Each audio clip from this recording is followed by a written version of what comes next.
Ruslan. You spoke a lot about body autonomy. I will end my last question. In terms of abortion, you said we may have miscategorized your view on abortion. No. And this would be the fun one to end with. So obviously, I believe, life starts at conception. I was recently just looking up like the morning after pill and different stuff like that. Me and my wife, we do barrier methods when we're not trying to have kids, and the rhythm method more or less. And we only have one son. So what is your actual view of abortion? Because I think me and you would agree that there's hypocrisy from the pro-life community in terms of being or at least appearing pro-birth and not pro-life womb to the tomb. And I pushed back on some of this with, Paul and Morgan and Marcus Rogers and multiple people, right? And so what is your actual view on abortion? When do you think life starts? When are you like 100% abortion is not okay unless the mother's gonna die? How do you view all of that? Because I think that's a bit confusing, and by all means do clarify. I just love that you're asking this because I'm like, shoot, I have to leave in 5 minutes. Well, cool. You got 5 minutes, Brenda. The most concise way I can put it, and trust me, I bang my head against a wall because I can't believe that no one understands what I'm saying. It's so mind-numbing to me. So basically, I currently have a stance, and I might change this in the future, where I am not going to discuss my morality on the subject of abortion. I do believe that life starts at conception, or not life. I believe that the spirit starts at conception because I have been pregnant, and I felt that inside of me. I felt a presence, and I cannot be talked out of that. That said, the reason I don't discuss the morality of abortion is because I watch us go around in circles constantly discussing whether or not it's right or wrong, moral or immoral. That to me is just getting us nowhere, because the real issue is that the big misunderstanding is that pro-choice people, and I identify as pro-choice, are not pro-abortion, don't love killing babies, aren't super into it or happy about it. The opposite. Abortion probably breaks my heart more than almost any other thing. And that's actually not even true, because I've learned about so many heartbreaking things just this year.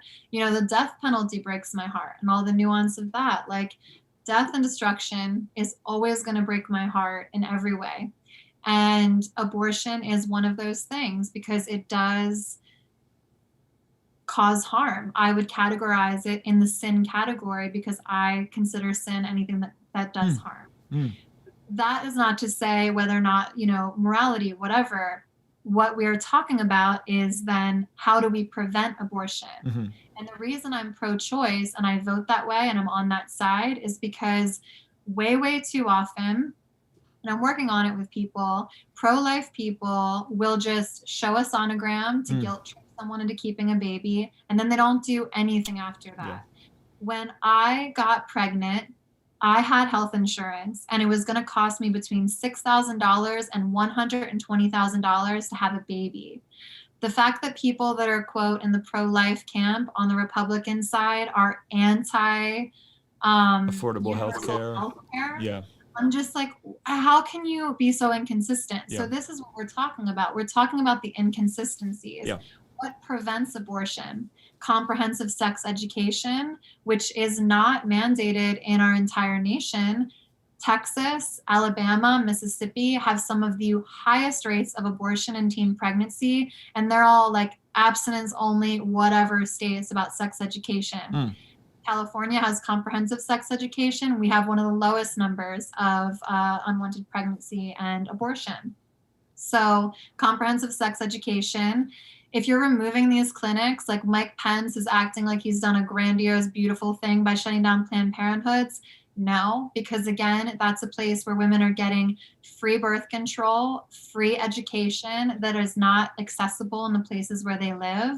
So we need to keep having resources for people to help them not get pregnant in the first place, the education to not get pregnant in the first place, and then resources in our nation.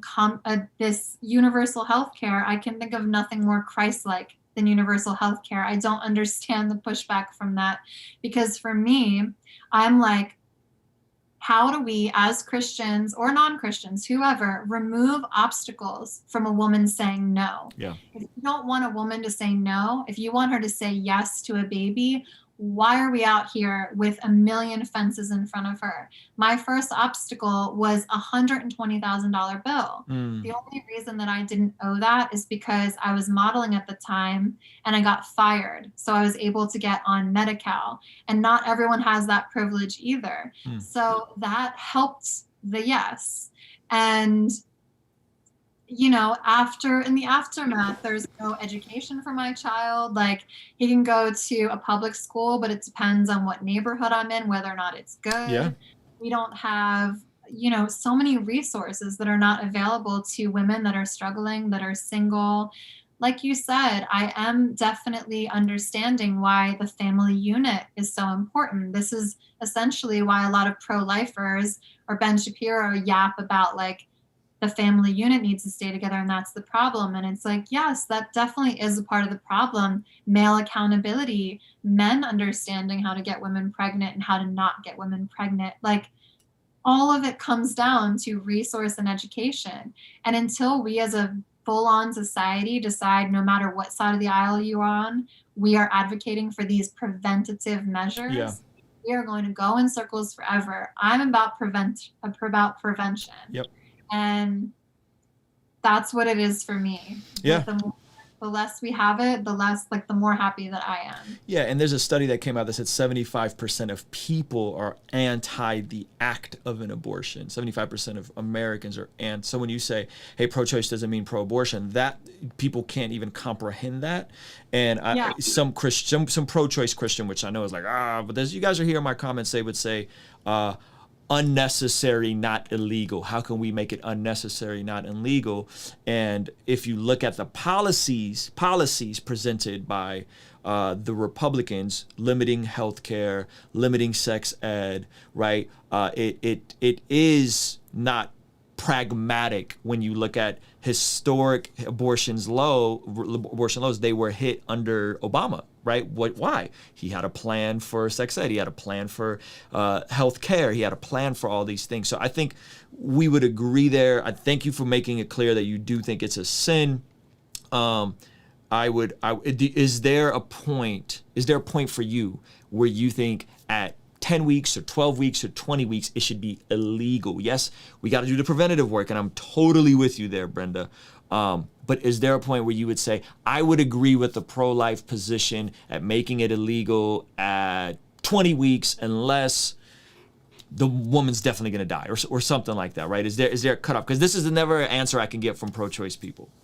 Oh, I mean, yeah, I absolutely do. And it's funny that you haven't been able to get that direct answer because, again, statistically, I think it's something upwards of like 80% or more that say there should be a cutoff at some point.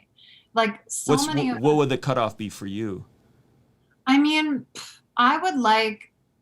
the thing is, I would love to say 12 weeks. And then the reason sometimes that you have to extend that to 20 is because women will have to travel miles, cross state lines to get access. And that would push up the date. And some of these most tragic cases are anomalies. They're not always happening. But there was a case in Alabama that my friend Grace talked about on her show State of Grace with Refinery 21, where she interviewed this girl whose baby had a medical condition where she was 100% guaranteed to die in an excruciating manner. She was a product of incest. And the girl wanted to have an abortion, but she couldn't cross state lines in time. Alabama has no access, no education, no protection, all of these terrible things. She had that baby, and the baby died after less than a year in an excruciating manner. The whole entire process for that young woman was nothing but pain, obviously. And I'm not out here saying how she should have handled it or what she should have done.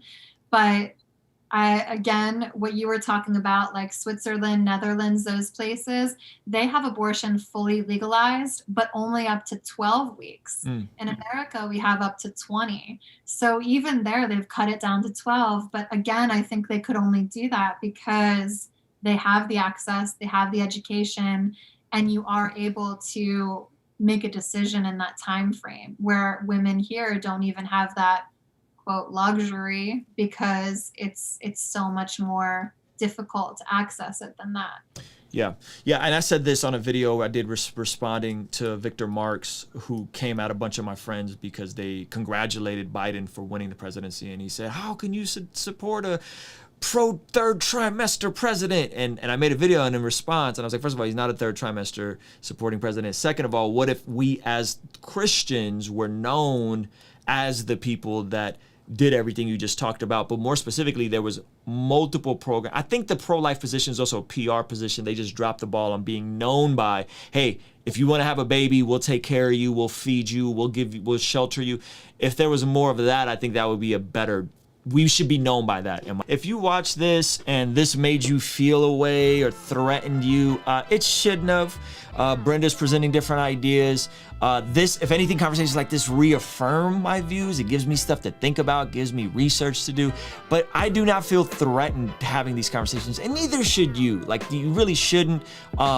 Send Brenda some love, give her an encouraging comment on Instagram, give this video a like, and yeah, maybe we'll do this again sometime. Peace. Joshua the King came down and bore it all. Yeah, conversations front of the fireplace. All of my mistakes, how do I erase? Wanna operate at a higher pace. Birth pains causing the body to dilate. On a first name basis with the worst pain facing. Moments in isolation. See, I was hoping I would do this to get more family time. A busy mind and worried heart is this.